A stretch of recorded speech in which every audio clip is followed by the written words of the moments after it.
Je suis Alexander Mackenzie, Premier ministre du Canada de 1873 à 1878.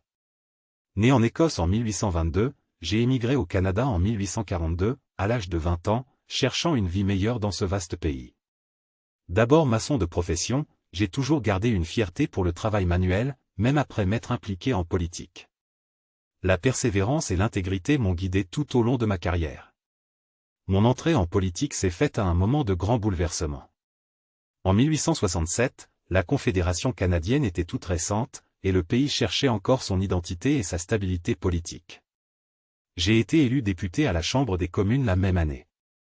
Je faisais partie du Parti libéral, un groupe engagé dans des réformes démocratiques et une plus grande responsabilité gouvernementale.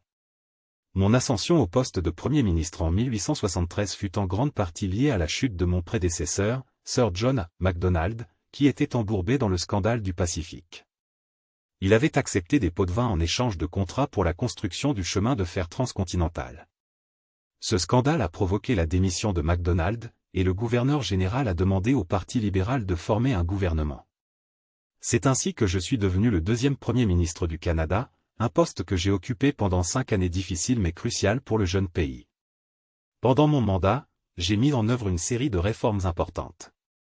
En tant qu'homme d'action et réformateur, je croyais profondément dans l'importance de la transparence et de la justice sociale.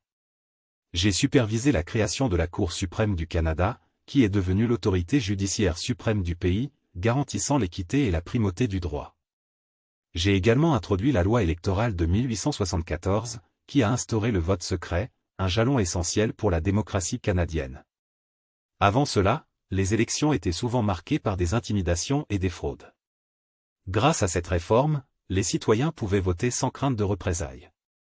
Un autre de mes projets majeurs était le développement de l'éducation supérieure au Canada.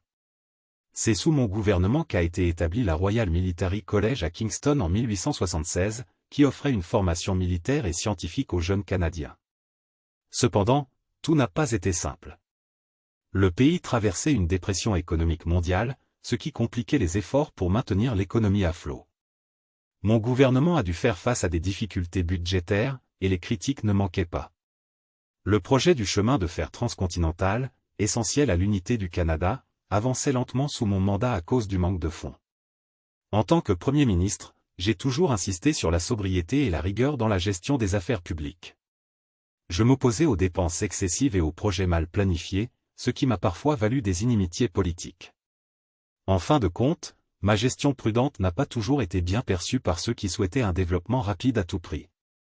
En 1878, le Parti conservateur de Macdonald a repris le pouvoir lors des élections générales, en partie grâce à leur proposition d'une politique nationale de protectionnisme qui semblait plus séduisante aux électeurs en pleine crise économique.